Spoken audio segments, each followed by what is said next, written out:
friends. This is Ellen Weatherford. And Christian Weatherford. And we're here with Just the Zoo of Us, your favorite animal review podcast, where we take your favorite species of animals and review them and rate them out of 10 in the categories of effectiveness, ingenuity, and aesthetics. We are not zoological experts, though we strive to provide you with information from reputable sources. Yeah, that's right. And we're joined here in our little recording studio today by a couple of special guests. We have our dog Puppy and our cat Aki, who are not usually both in here at the same time. Yeah, hopefully this doesn't create drama, but we'll see. Don't worry, I will expertly edit it out if they do. Or we'll just change the categorization of our podcast from nature to drama. Hopefully everything will work out fine. I believe that you are up first this week, darling. Yay. So, the animal I'm bringing this week is the moose. Yes, I'm so excited. Scientific name, Alsace alsace. I love a good double name. A little like a repetitive scientific name. I love that. Yeah, I just kind of defaulted to how I thought it would be pronounced in Spanish. You're probably right. This species was submitted to us by email from Eva Nussbaum. Thank you very much, Eva. And you also sent a very delightful little message in response to Isaac's Doomerang episode. So thank you for that. Thank you for reaching out. We really appreciate stuff like that. Yeah, thank you so much. My information is coming from nationalgeographic.com as well as Animal Diversity Web, found at animaldiversity.org. So, the moose. I'm really excited. Are there like different types of moose? They're all considered one species, but you could consider them different subspecies based on where they're found. So first I want to talk about how big they be. Uh-huh. They're real big. They're so big. I haven't actually seen one in person, but I've seen comparisons. Mm-hmm. So their height at the shoulder, meaning their shoulder, is from 5 to 6.5 feet, or that's about 1.5 to 2 meters. And that's at the shoulder. Yeah. Okay. So a moose on the bigger side would be towering over me, standing. Oh, and people that don't know you in real life, you're quite tall. Yeah.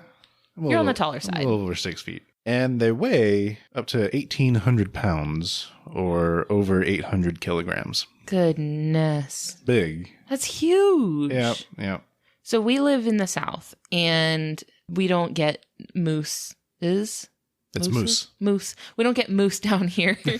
And so for the longest time, the only depiction I had seen of moose were like illustrations of them, and usually, or photos, but usually they would be like in the woods or something where all you see around them is trees. Mm-hmm. And it's easy to just figure, oh, well, maybe that's just a small tree. But until probably just a couple years ago, I saw a video of a moose in a neighborhood, walking down the street, and you see a moose next to a car. Yeah. And you realize how much bigger it is than the car. And you're like, oh no.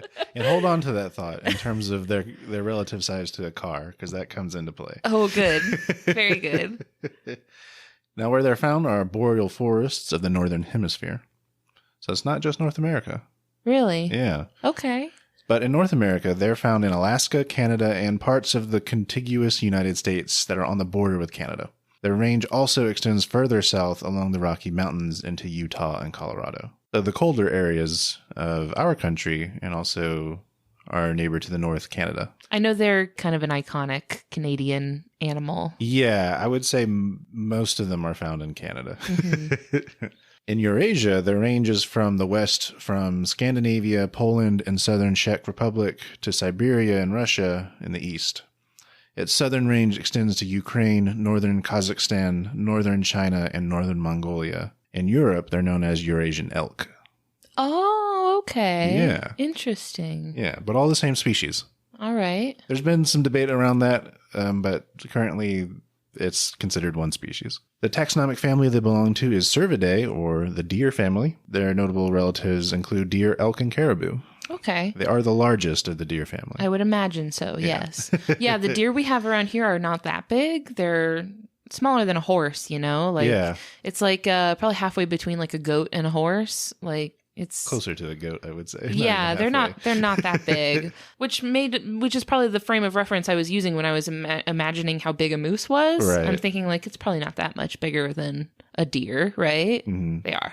I'm going to get into our rating system. Please do. The first category is effectiveness. So these are physical attributes that lets them do the things they do. I'm giving the moose a 9 out of 10. That's pretty good. So first, their size, of course. It's impressive. Ain't nothing stepping to them. Not a fully grown one, at least. And a fully grown, healthy one, I should say. Yeah, they're big. Real big. And we don't have any predators around here that are even anywhere close to big enough to try to take one down. There are, actually. Oh, shoot. I forgot about bears. I forgot that those are Especially there. in the Alaska area. I forgot that those are there. I'll touch on predators later, because there's a little interesting there. Yeah. Next thing on effectiveness I want to give is their hair insulation. Oh. So they live in very cold areas. They can actually not survive in much warmer areas. But their hair is really good for insulation because the individual hairs are 15 to 25 centimeters long or 6 to 10 inches long. And they're hollow, resulting in excellent insulation. Wow. Yeah. I bet that's probably why you don't see them like in zoos or anything like that down here. Yeah, not down here. Yeah. I think they are in zoos in the very northern parts of the country, but no, they would not. They would have to essentially live in a refrigerator here. Yeah, poor things. My next point there is they're good swimmers. And this is unexpected. Yeah, they're very big. You would think, no, they would sink like a rock, but no, you'd be wrong. They are known to swim up to 20 kilometers or 12 miles and up to 9.5 kilometers per hour or 6 miles per hour. Well, I think you also think it's an ungulate with hooves. Yeah. That's not exactly made for swimming. Yeah. That's not adapted. Although I will say, the elk in Skyrim, I feel like you find them in the water 75% of the time. There are really funny screenshots of people like swimming like in the middle of a lake, and you'll turn and look and there's like an elk swimming. And the elk is like 20 feet underwater. Yeah. Now I'm wondering if that was on purpose. Todd, let us know. He listens to the show. They'll dive for 30 seconds or more, and they do that because they feed on aquatic plants at and below the water surface. Okay. Yeah. So in these colder areas, you'll often find them near bodies of water. Are they eating like seaweed and seagrass? And Yeah, it's stuff that like kind of thing. Yeah. They're also fast on land.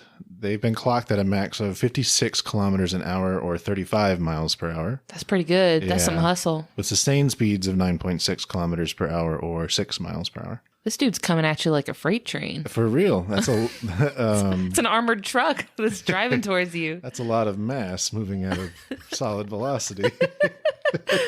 My next point is their antlers. So they do have antlers. They are not horns. And one of the things I learned is the difference. So first of all, antlers are not permanent. They are meant to fall off, like on a seasonal basis, whereas horns, not so much. They're meant to be permanent. Do moose antlers fall off? They do. Really? Yeah. How frequently does this happen? Every year. Really? So That's crazy because I've seen them be like super big. yeah. They grow astonishingly fast. Wow. So this is a common thing with the deer family. So most of them all have antlers, usually the males, that will grow for the season and then fall off. So this aligns with their mating season because that's what they're primarily for, is for the males to compete with each other over females. So they'll grow in the spring and then shed in the winter. The widest antler spread recorded for the moose is 2,048 millimeters, which comes out to 6.5 feet. I'm pretty sure 2,000 millimeters is just 2 meters. Yeah, but that's just the way the source referenced it. Huh. Interesting. How many feet was that again? 6.5. So yeah, you're right. That's 2 meters. That's like if you laid down on the ground. Yeah. That's how wide the largest antlers were. I'm imagining the moose just gently scooping you up in its antlers and carrying you around. Yeah, that's my next high fantasy novel. So I kind of want to talk about how antlers grow. I thought it was really interesting. 'Cause Yeah. I didn't know. No, me neither.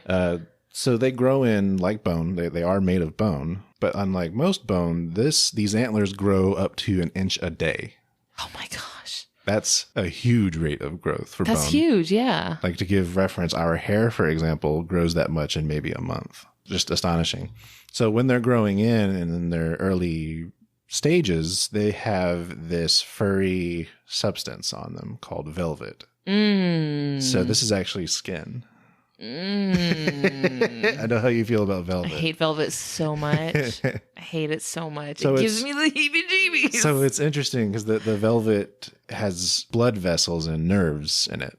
And that's supplying nutrients to the antlers to grow. So when they're done growing, the blood vessels restrict and basically the velvet dies and then it peels off. You've said a lot of gross stuff on this show, but talking about velvety skin with blood vessels in it is probably the grossest thing I've... So you'll actually probably see lots of pictures of deer and moose with this velvet either, living or peeling, because that's just part of the cycle. Okay. When the velvet dies and starts peeling, the antlers aren't growing anymore. Yeah. And that's when it's like hard underneath? Yeah. So that reveals like the hard bone. All right. That was always there, but it was just covered in velvet. So now the bone is there. They use it for mating in terms of competition. So they'll, ram their heads into each other, trying to gore each other with these pointy antlers. And the antlers of moose are a little bit different from maybe the deer you and I would know, because the deer have these tree branch kind of pointy antlers. They're spiky. Yeah.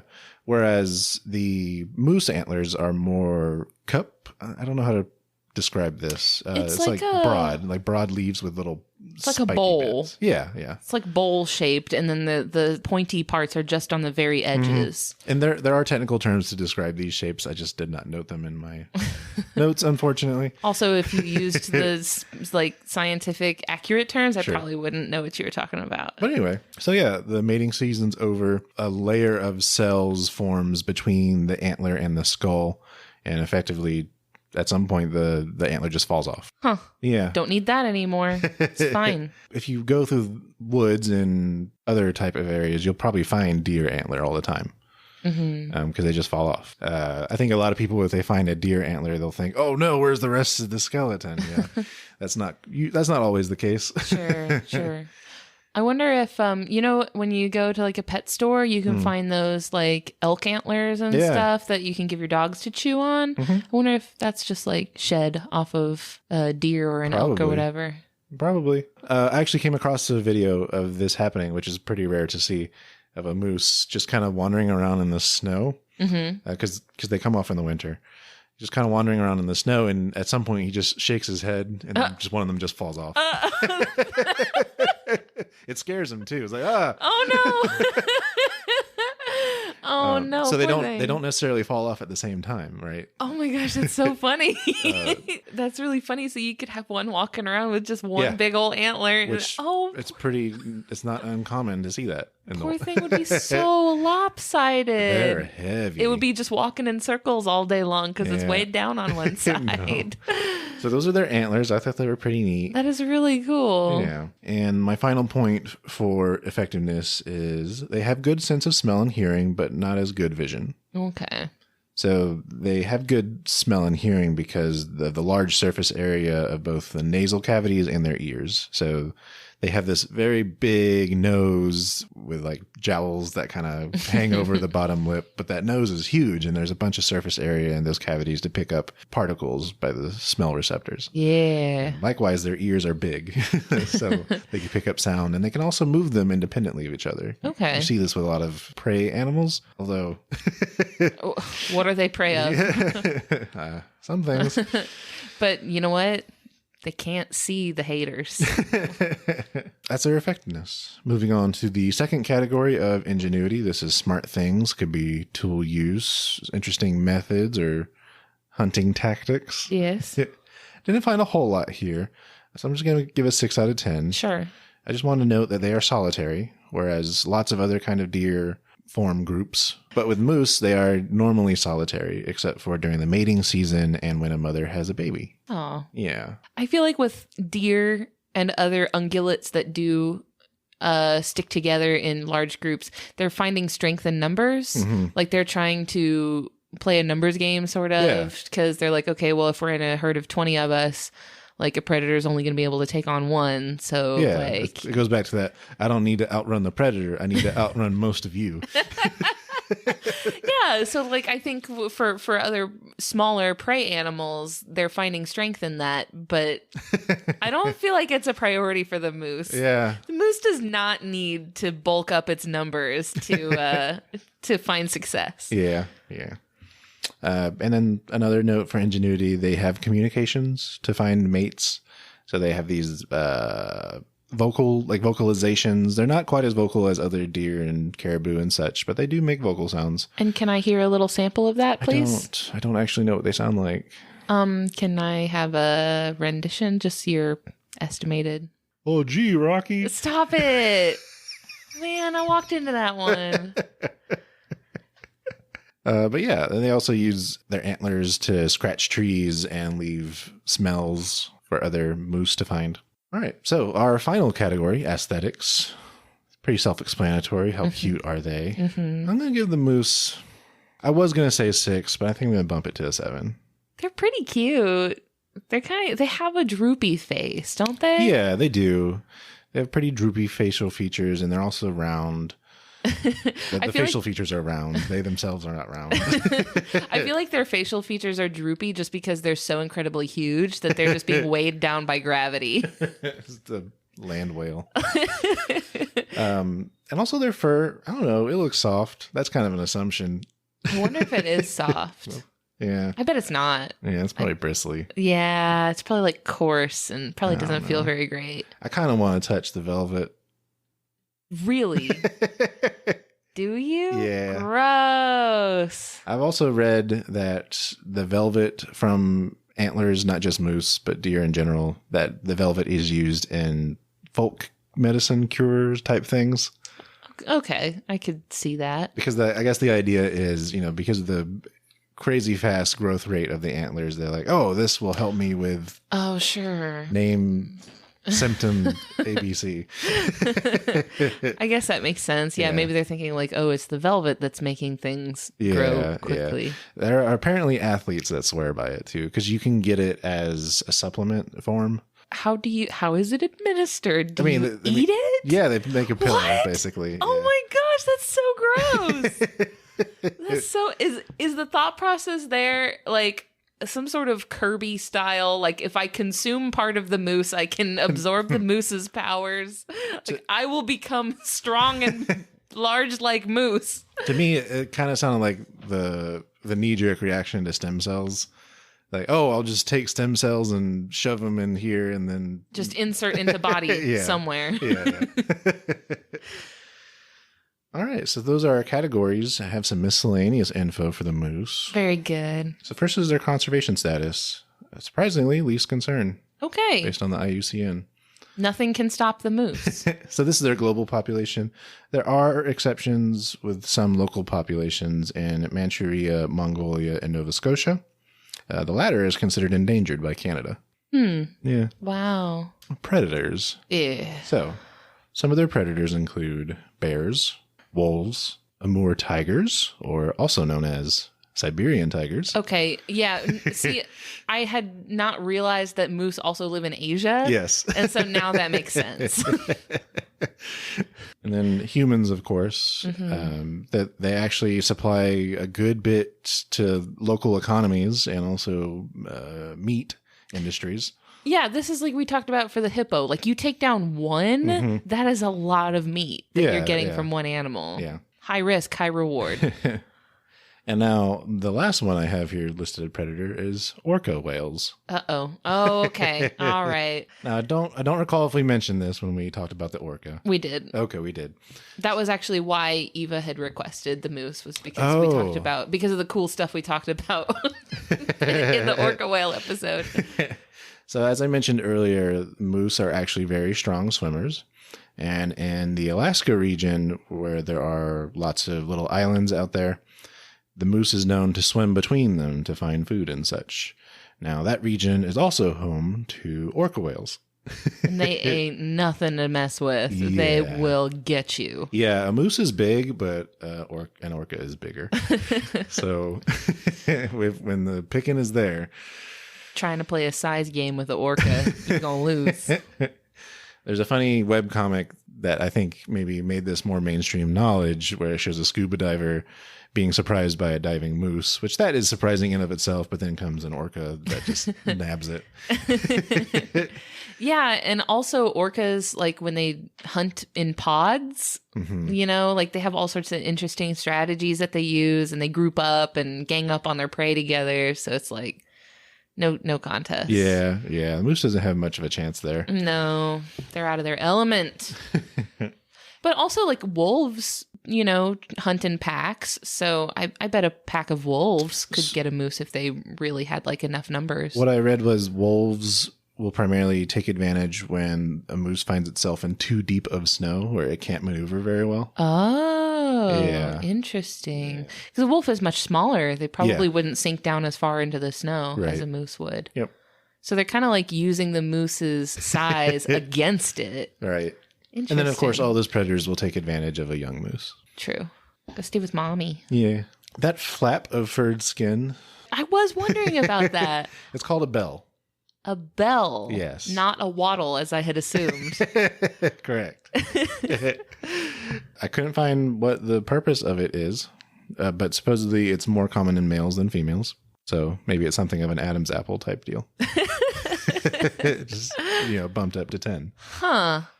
I hadn't thought of there being a specific name for it. I thought it was just a waddle. Yeah. And then my final piece of information on the moose. The name moose comes from the Algonquin language, meaning twig eater.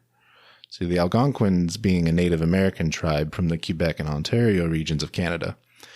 The name is appropriate as the majority of the moose's diet comes from trees and shrubs. Accurate. Yeah.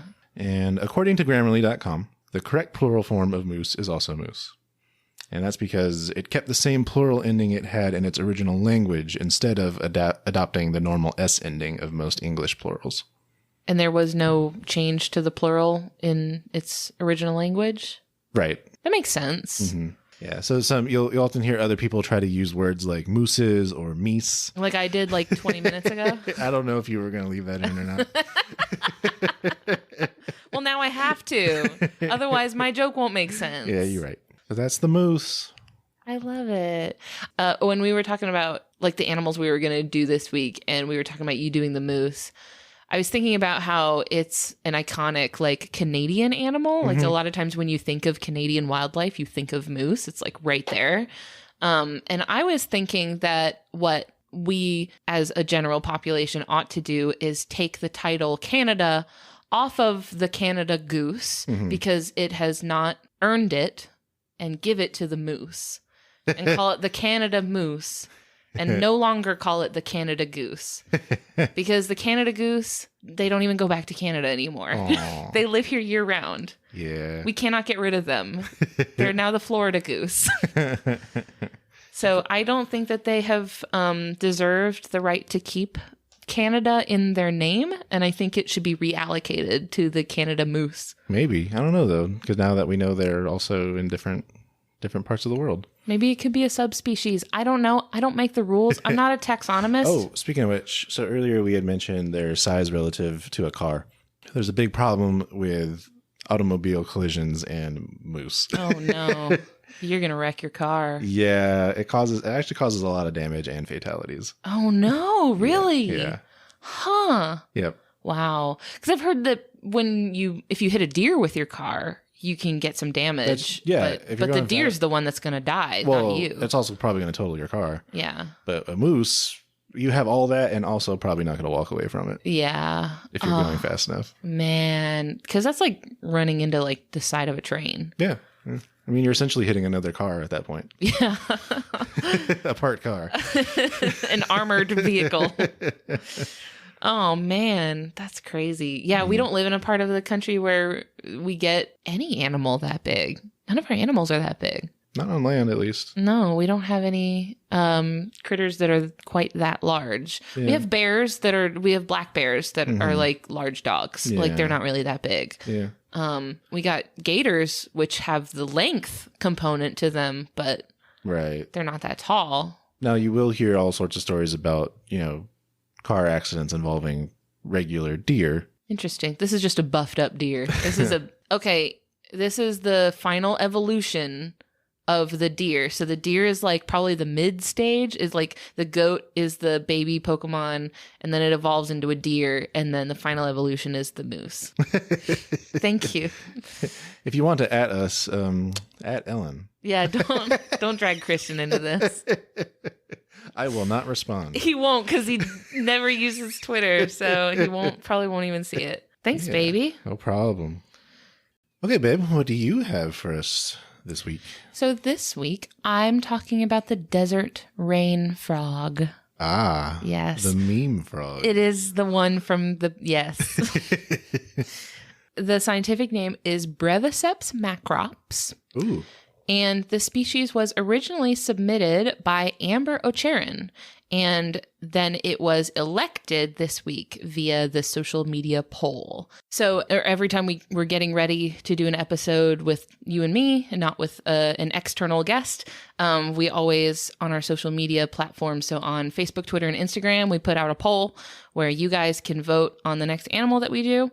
This week, it was the desert rain frog versus the red-eyed tree frog, which put up a good fight, but was ultimately absolutely decimated by this grumpy little guy. So I'm getting my information on this frog from a new website I'd never used before, that I was really excited to find. It's called amphibiaweb.com. Ooh.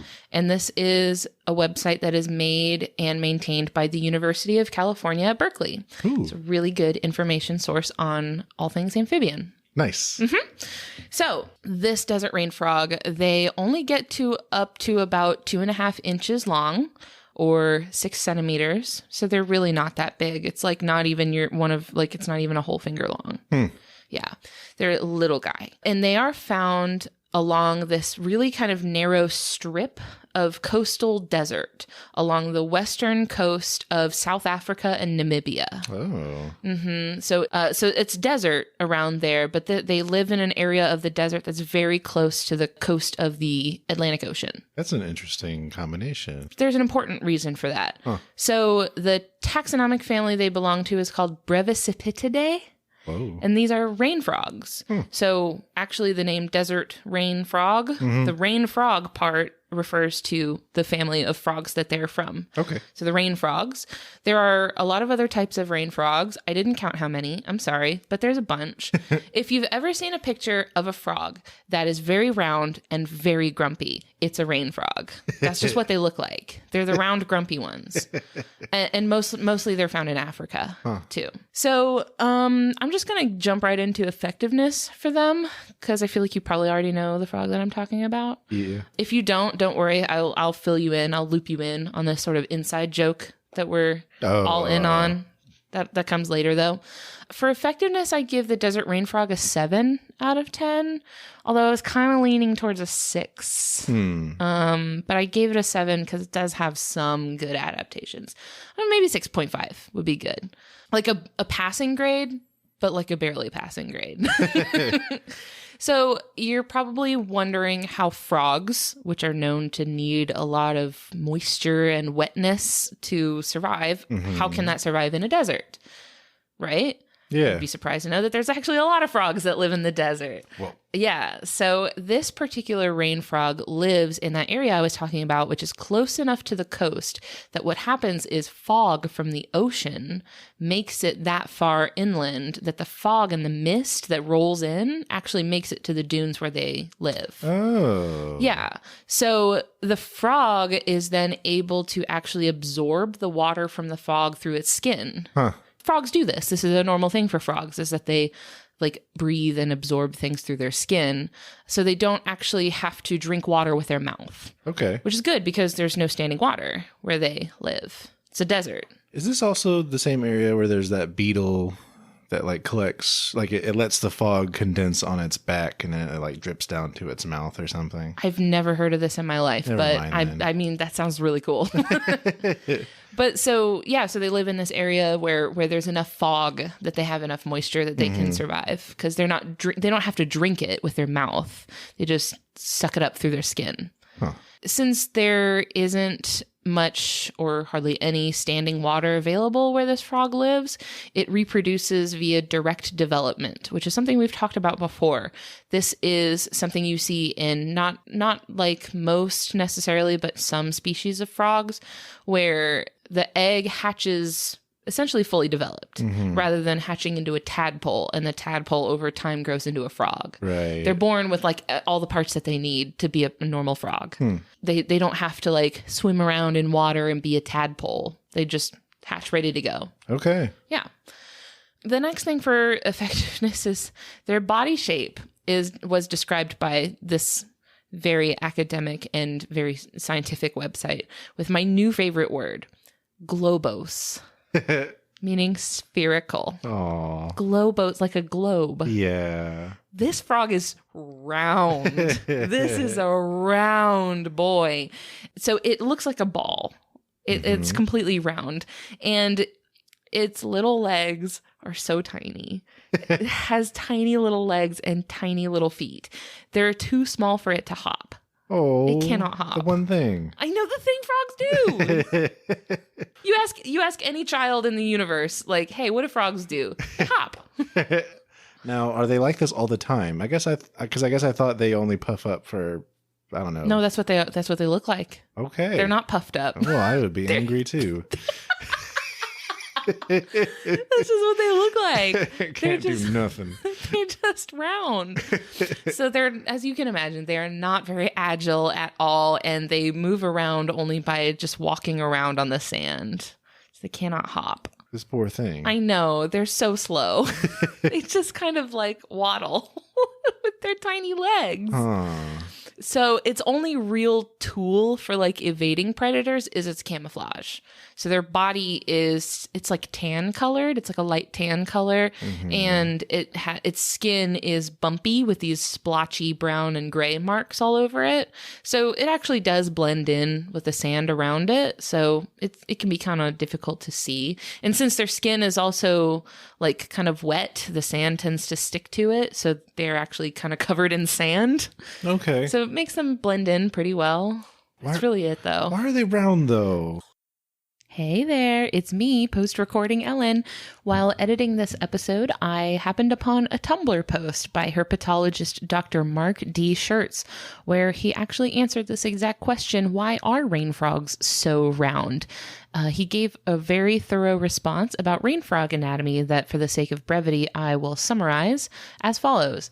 The rain frog's body is actually mostly muscle. So why are these little squeaky guys so incredibly swole? The answer being to be very good at digging, which is very important to them. If you're interested in hearing more cool stuff from Dr. Schertz, please check out his herpetology podcast, Squamates. And now, back to the episode. You know, one thing that made me think of was that one episode of Futurama where there's like those two creatures that are constantly evolving to outdo each other.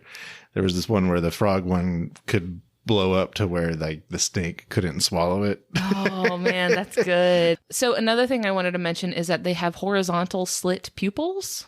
Okay. Kind of like the ones you see on a goat. But their pupils are more narrow than those of a goat. But still, they're the straight across slit shaped pupil. Okay. So there are not really any like total surefire explanations for why animals have pupils shaped like this, but one possible one that could apply to this frog for why their pupils are shaped like this is predator evasion or predator detection.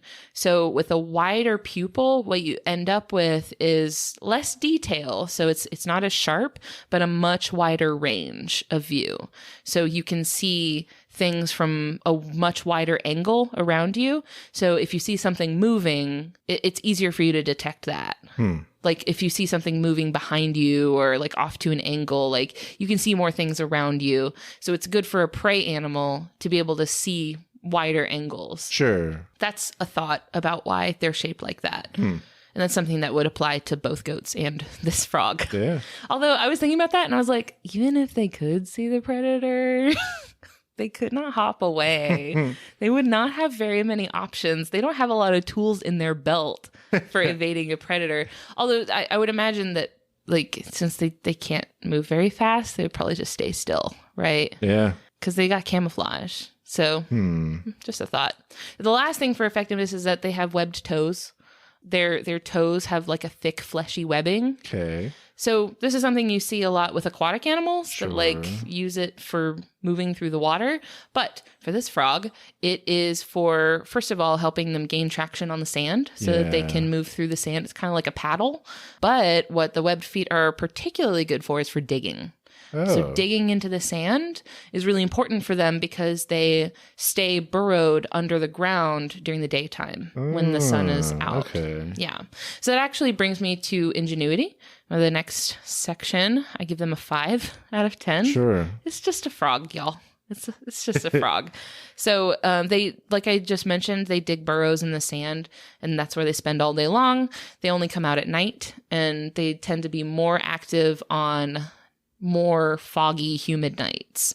So they'll come out when conditions are right for them. And that's when they come out to like hunt for bugs, eat stuff, you know, maybe look for a mate if that's what they're doing right then. But they spend the rest of their time just completely burrowed in the ground. So you're not going to see them. I just had the funniest image of them mating. Anyway, I'm going to move on from that. So the next thing for ingenuity, and kind of the only other thing I have for ingenuity, is the thing that I think people probably want to hear me talk about. When it feels threatened, a desert rain frog makes a particular sound that it has become famous for. It doesn't ribbit. It doesn't croak. It doesn't do any of the other normal frog sounds. It scream. And its scream sounds like a squeaky toy. Yeah. It's what it sounds like. It's a very high-pitched squeaking sound.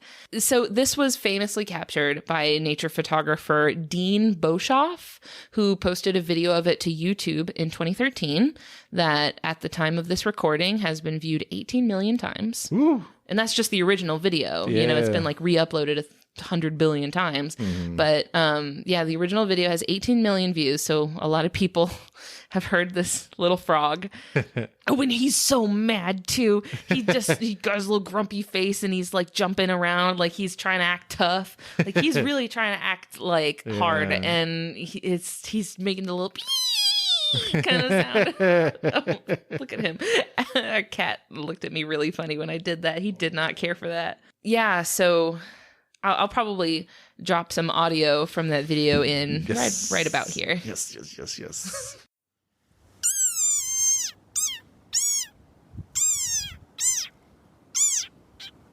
So this is something that they do when they're agitated, but why? Like I was like, is it supposed to be intimidating? Because if so, it's not working. It's their last resort. Yeah, it's really a last ditch effort, but I'm just like, why does it sound like that? That is nuts. Yeah, it's really delightful little sound. Aww. I mean, it's like something, I guess. Like if they're being harassed by like something that could eat them, maybe it's like startling enough. It makes a sound like that, and it's like, oh my goodness, and then maybe it drops the frog, and I don't know. And then what? Can't exactly run for it. Yeah, I don't know. Yeah, poor thing. And finally, this brings me to aesthetics for the desert rain frog. I gave it a 6 out of 10. I'm sorry. I know a lot of people think that it's very cute because it has huge eyes. Like it has these giant eyes that are like bulging out of its head, which is like not my vibe. But they got a grumpy face. They got a globose body and just tiny, tiny little ridiculous looking arms. I think it looks like if Jabba the Hutt had a tiny angry baby. That's what I think it looks like. I mean, I don't think they're that cute. They're kind of weird looking. I want to see them navigate a steep hill. I'm trying. Yeah. So this brings me to miscellaneous information for the desert rain frog. Their conservation status is near threatened. So the area where this frog lives has historically been the site of a lot of mining. particularly copper and diamond. Diamond is a big one. Lots of diamond mines in the area where this frog lives. So they did lose a lot of viable habitat to human encroachment and then pollution. So like not only was the land being used, but then like the runoff and all of the sort of byproduct then polluted the land around it. So by now, according to the IUCN, where I got this conservation information, a lot of that actual mining activity has stopped, but the land hasn't been restored. So like they stopped mining, they stopped actively using it, but then just kind of left and like didn't do anything with the land that was there. I poked around to see, and I saw some like organizations saying that they were working on rehabilitating the land and fixing it up and restoring it to like the wilderness that it was. But that's a big job. Sure. So they and since they have such a very narrow range with like very specific criteria that they need to live in, like it has to be a sandy desert area, but it also has to be close enough to the shore to get that fog rolling in. They don't have a lot of room to be losing land. They have such specific requirements for the land that they need to live in. So that's where the desert rain frog is at right now. It has lost numbers historically. They think it's near threatened now. So just kind of keep an eye on it, see how things are going for the rain frog. Gotcha. But yeah, it's a cute little, it makes a cute sound at least. So I'm sure if I saw one in person, I would feel maybe differently about it because of how teeny they probably are. But do you think if they just kind of like lightly poke them? Yeah, I think they would probably freak out. I don't think they like for you to do that. Well, it kind of adds on to that squeaky toy comparison. I should mention that if for whatever reason you ever do come across one of these frogs or even something similar that is like making a funny sound because you're messing with it, like, don't do that. Yeah. Like, don't just mess with an animal because it's doing something that you find enjoyable. Like, just because it amuses you to mess with an animal, don't do that. Right. Leave it alone. It's not worth it. But yeah, this one frog makes a really funny sound when you make it mad. That's all I got. Well, thanks, honey. You're welcome. Well, that is all the time that we have this week. So thank you, everybody that's been tuning in. We hope you're all doing well during these strange times, but we really appreciate you spending this time with us. You can come hang out with us virtually on Facebook in our really awesome and cool Facebook group. We're also on Twitter and we're on Instagram, so you can hang out with us there too. If you have an animal species that you want to hear us review, you can either hit us up on social media and let us know, and we'll add you to our list. You can also email us. Oh, my email address is ellen@justthezooofus.com. So get those requests to us and stay tuned, and you might hear us shout out if we talk about your animal. And our final note before we close is we'd like to thank Louis Zong for allowing us to use his song Adventuring off of his album B-Sides. Yes, thank you so much. Thank you. And thank you, listener, for listening. The thing you do as a listener. You're doing a great job. Thanks. I'm a professional. No, I'm talking to a listener. Oh. Listener, you're doing a great job. I'm so desperate for you too are. I'm so desperate for affirmation. But I was like, yes, me. I'm doing great. You are also doing a great job. Thank you. I would like to thank Puppy and Aki for not causing any problems that whole time. I know, it's very strange. Special shout out. All right, I jinxed it. We got to go before they start acting up. Bye. Bye, y'all.